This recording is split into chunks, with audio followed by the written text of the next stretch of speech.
Здравейте на всички! Много се радваме днес да посрещнем нашия специален гост Ейдриан Чайковски. Той е британски фантаст, носител на наградите Артър Кларк и Хюго и автор на култовите поредици Деца на времето и Сянката на умелите. Той е тук, за да се срещне лично с българската публика на алея на книгата. Hello, Adrian. Hello, and thank you to everyone for the enormous welcome I've had. We are thanking you that you are here.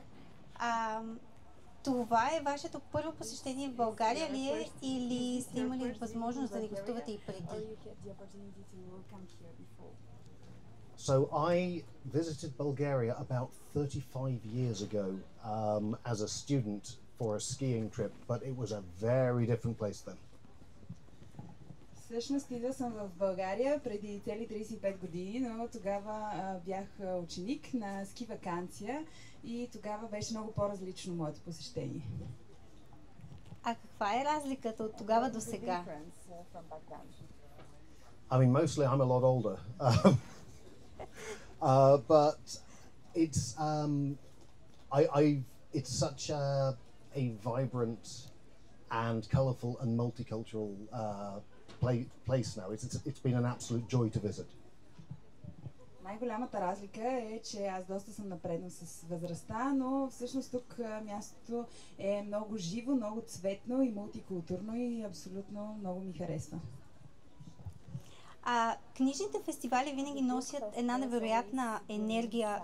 Какво ви харесва най-много, когато се срещате с читателите лице в лице? I found this is something I've been saying a lot. I found that the Bulgarian readership is very, very insightful in how deeply they're reading the books and in the questions they have about the details of the writing. I've certainly had questions here that I've not had anywhere else in Europe. Навсякъде отговарям по този начин, но всъщност българската публика е изключително проницателна и е изумително до каква дълбочина четат моите книги и тук получих въпроси, които не са ми задавали никъде другаде. Когато започвате нов роман, кое е нещото, което ви вдъхновява? Имате ли някакъв ритуал или пък специален метод, който следвате? So for me, there's usually a key sort of what-if question that I start with, about which I will then build a world to explore this particular aspect. Обикновено започвам с въпроси от вида какво би се случило ако и въз основа на тях строя този нов свят на моя роман. For me, the creation of a new world, whether it's a magical world or a science fictional world, is the heart and soul of science fiction writing. It's certainly the part that I really enjoy. За мен именно създаването на един нов свят, било то магически или пък научно-фантастичен, е сърцевината на научната фантастика. Именно създаването на нови светове най-много ми харесва при писането. Вие сте учили зоология и психология, науки, които ясно се отразяват в историите ви. Как се стигна до момента да пишете научна фантастика? I mean, science fiction was an obsession of mine long before any kind of academic study, but I've always been fascinated by the natural world and by the thoughts and the inner life of different living things. And I think that was what I was looking for when I was studying, and it's certainly what I'm exploring in the books. Всъщност аз съм запален по научната фантастика много преди да започна да уча тези науки и винаги съм харесвал природата, естествения свят и съм се чудил какво ли си мислят другите живи същества. Може би това исках да разбера и когато станах студент и всъщност оттам започна всичко и моята страст към научната фантастика. И в тази връзка, вие сте известен с това, че давате глас на нехуманоидни герои, дори на паяци. Какво ви мотивира да пишете от перспективи толкова различни от нашата?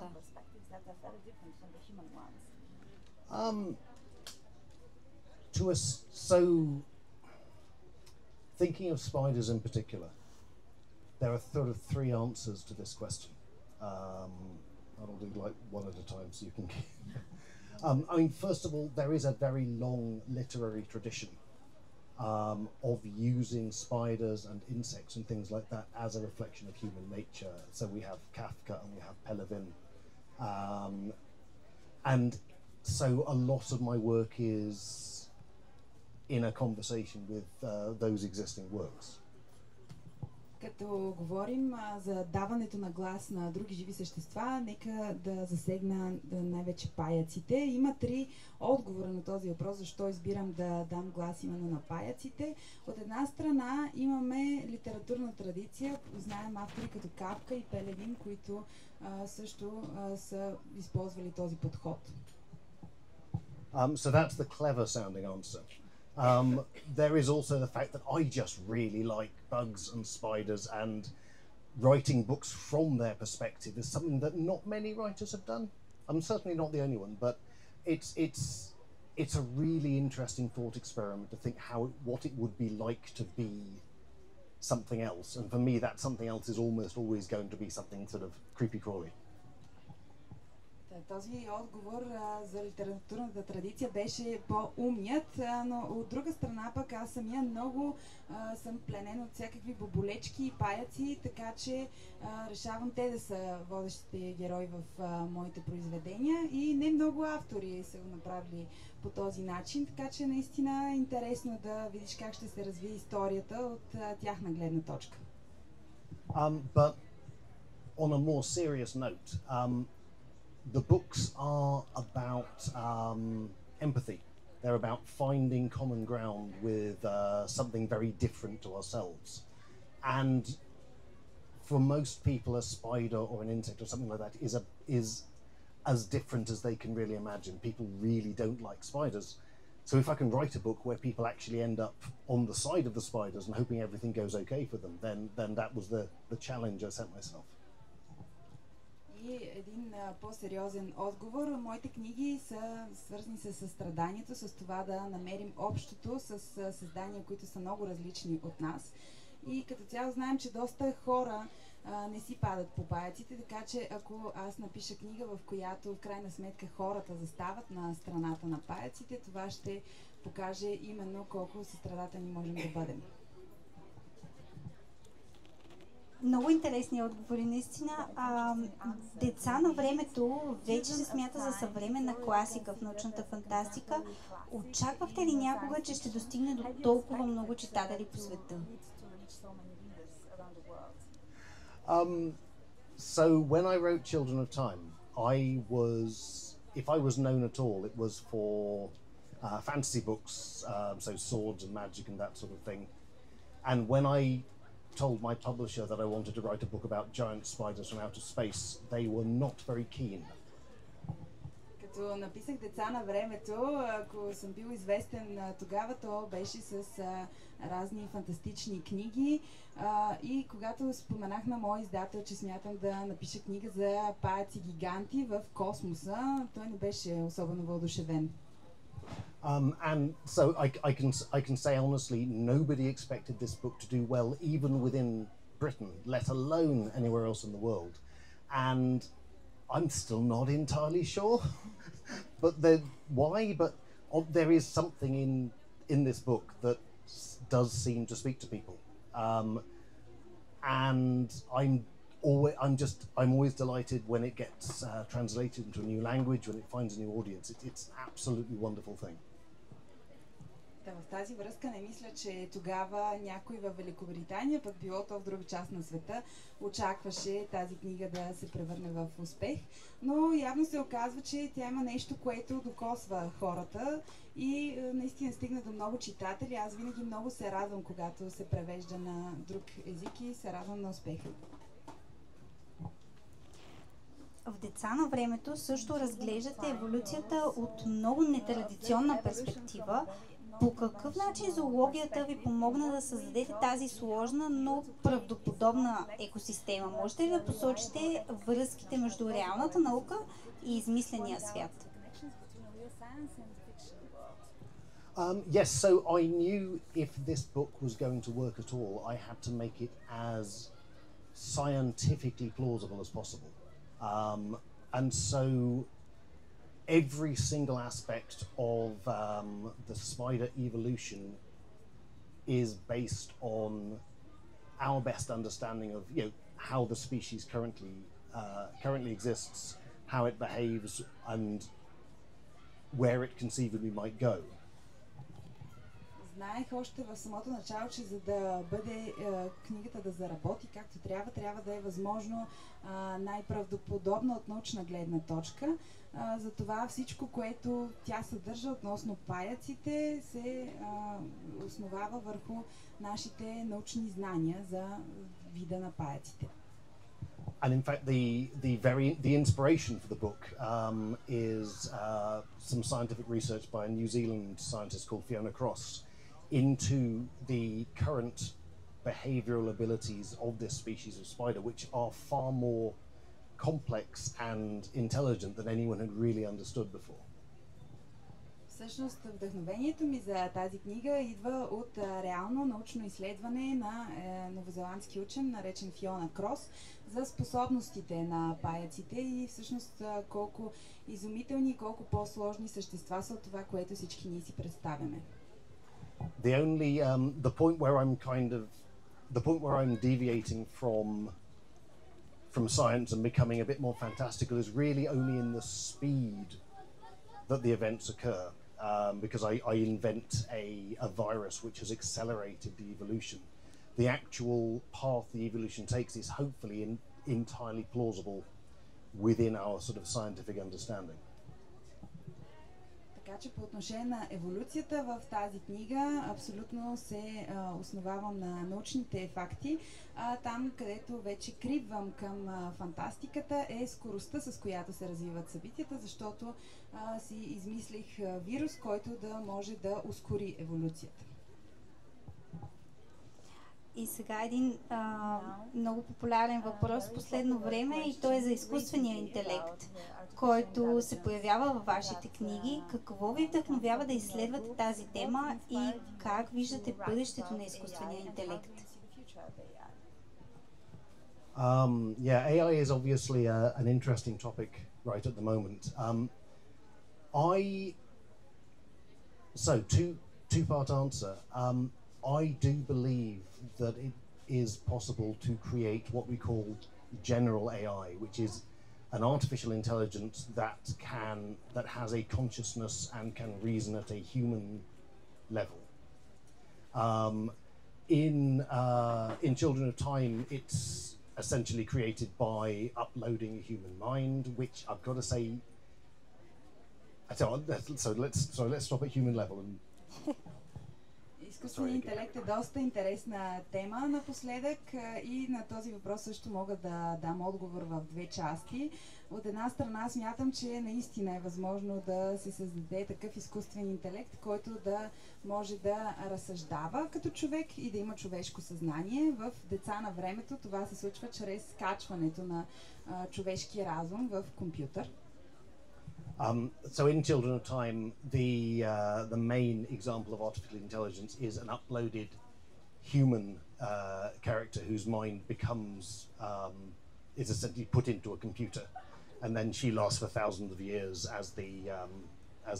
as the book goes on, which is something that may or may not ever be possible. The scientists I've spoken to are split about down the middle. В Деца на времето именно това се случва. Човешки разум се качва на компютър и след това продължава да съществува хиляди години. Не знам дали в реалния свят може да се случи по точно този начин. Учените, с които съм го обсъждал, са на различни полюси относно това. But the other part of the answer is at the moment we are looking at a lot of current real developments in computing which are being called AI, which aren't really AI. They are sort of complex algorithms, but there's no sort of central thought or consciousness going on. They are sort of a predictive model which will give you the next likely word in a sentence, and it will look at a lot of art that it doesn't really have the right to look at, and produce something which is kind of a melange, a combination of all of that. But there's no thinking process. You can't really get from that to what we think of in science fiction as an artificial intelligence. От друга страна пък сега има доста иновации в изкуствения интелект, които обаче не се наричат така изкуствен интелект. Те по-скоро са алгоритми, които работят въз основа на модели на предсказването, например да се предскаже следващата дума в изречението, но такива модели не използват реалната мисъл и не са това, което научната фантастика счита за изкуствен интелект. As a science fiction writer, one of the most frustrating aspects of this situation is, I think, that the focus on large language models and other forms of generative AI are probably getting in the way of our search to create a real artificial intellect. Като научен фантаст, за мен е разочароващо, че целият този фокус върху големи езикови модели, върху генеративния изкуствен интелект всъщност ни отдалечават от създаването на истински изкуствен интелект.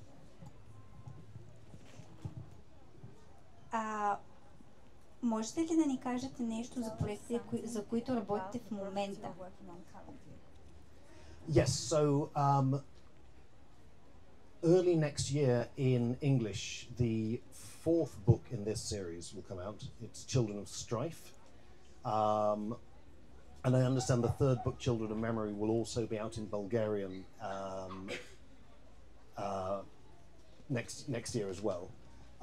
Beyond that, I have a really weird science fiction horror novel about clone monks. Clone monks. Not monkeys? No, monks are them.